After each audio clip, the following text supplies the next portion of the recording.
ప్రపంచమే పెను ప్రళయమే పొంగెనే కలిలిగిస్తున్న కదలే ఆ ధర్మమే అంతరించి అధర్మ పాలన మొదలయ్యింది కరుణలేని కఠిన ప్రపంచము తల్లడిల్లుతోందే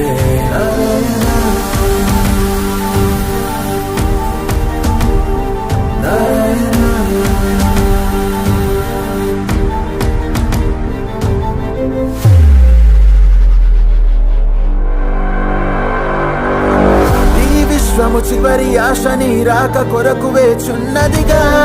కలి పురుషుని ఆగడాల అంతమునందించే దైవమరా